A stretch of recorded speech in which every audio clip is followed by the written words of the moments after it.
Hey guys, so we found this amazing place. It drew our attention the moment we saw it. It's called Three Valley Gap and it's a heritage ghost town near Revelstoke, BC. And it features railway roundhouse, antique autos, and it just has a whole amazing amount of history. And we also paid for the extra little miniature train ride, which was quite exciting as well.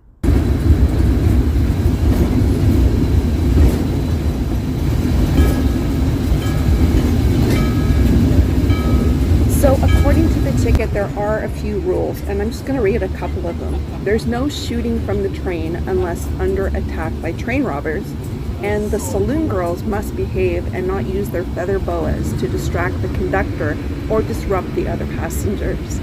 This is all printed right on the ticket. Quite a bit of fun. This conductor was amazing. We had missed the original ride that he gave. It's rides every hour on the hour. So he gave us our own private tour, which was amazing. So we've seen lots of ghost towns as we've traveled. It's one of our favorite things to do. But these guys have done the best job that we've seen anywhere so far. And it's completely amazing, this whole entire facility. They've brought buildings over that were ready to just be flattened or completely destroyed. They've rebuilt them in their entirety. The only bit of things that we didn't like is that you can't go in any of these. You can only see them from afar, either from behind plexiglass where there's some glare on some of the pictures, or through bars. But we've tried to do our very best to give you the same images that we could see. Like this one had lots of plexiglass and bars, so it was really hard to get good pictures. But some of the artifacts and things that they have are just amazing. So this whole area is for like bathing and washing clothes, and that huge copper hot water tank. I'm not sure from what era, but just completely amazing. Then we go into the mining part, and they have like a full like little mine area, all the different carts and tools and equipment used. The setup for the tent that the miners might have had down by the river, and all of the details of things they would have, the gold pans, the cooking area, the bedding and the bed, the cot that they would have had, and the clothing that they would have needed and required. Just absolutely amazing. These guys have the most amount of artifacts that I think we've seen anywhere, and they've done such an amazing job. This of course was one of Eddie's favorite parts because he loves all the vintage cars, and there was a few different eras of vehicles here. Absolutely mint condition. Like I don't know if these cars are used in parades or anything like that, but they're all in mint condition. Absolutely stunning to see. So an absolutely beautiful bridge, all filled with wagon wheels and yokes for the team to clear the field.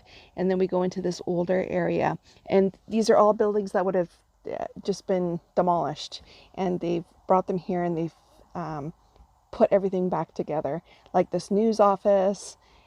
This is a whole sewing area, kitchen, complete with all of the things that you would have seen in things from that era.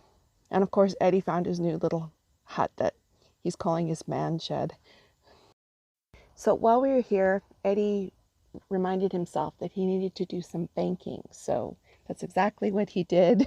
While we were there, he went and took a withdrawal from the bank teller. And the caretaker of the grounds got a good chuckle when he saw what was happening. So another little authentic cabin, complete with like a wood stove on how he would have stayed warm, his little washing bucket and things like that. Amazing job. Even a little bit fun, the gambler that died in the graveyard for making a bad bet. So next we head over to this hotel area and the outdoor area where they would have washed the linens and things like that. And then we look at the interior of this, and it's absolutely filled with everything you probably would have seen when this hotel was in operation. The pool table, bar area, the greeting desk area, all the carpets. I don't know how they keep the dust from building up in all of these areas, but they looked pretty decent. Not like they've been sitting for a long time or anything like that, like we've seen in some other areas. carpentry shop and the blacksmith area with all their tools and some of the things that they would have been working on during that time period. Absolutely amazing.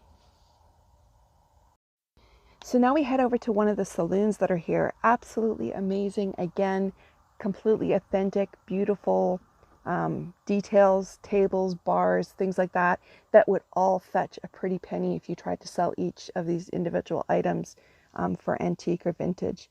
Potbelly stoves to keep everybody warm in the winter, and just absolutely amazing. I know I keep saying the same words. Eddie's out here eyeing this beautiful outdoor barbecue that we could have a van life meetup or RV meetup there, perhaps the whole family, the livery stable, and also the place for the horses and to keep all the stage carts and coaches that were upstairs in this building that you just saw. Absolutely beautiful, just like the antique vintage cars as well.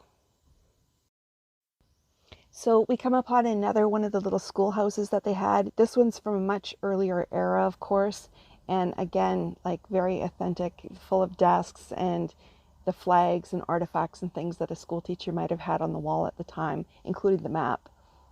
The post office, Eddie outside just taking a break.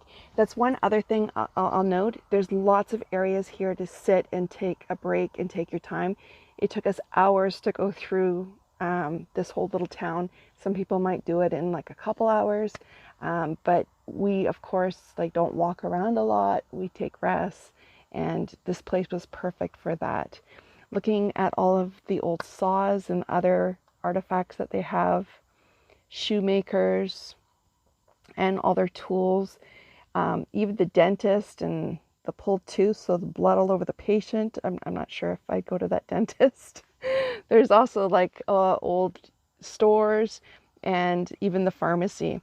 But Eddie's attention got captured by this bus, so he had to go and explore, of course, this old bus and check things out. They haven't restored this one. It looks like it was just off to the side, and they're in the process of doing that. So just a little disclaimer here before you see. It's not in as nice condition as all of the other things that we've seen there. And again, one of the road signs that you see from the highway as you're passing by. So next we head over to the roundhouse area, but before you get there, there's a couple antique fire engines, one of them from White Rock, BC, which we thought was amazing. This beautiful roundhouse is absolutely incredible, and I couldn't believe the year that it was built or the details of it. When you walk in, you see this perfectly restored engine. Absolutely incredible.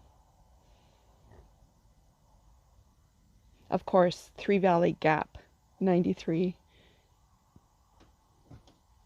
They have a full bridal salon here of dresses from different eras, a sitting area with fireplace and old spectacles and newspapers, restored motorcycle, and then all of these trains. And I think there's 13 different trains that you could walk through and just see the absolute incredible details. One of them was Pierre Trudeau's personal coach train or whatever that they used. Just absolutely amazing.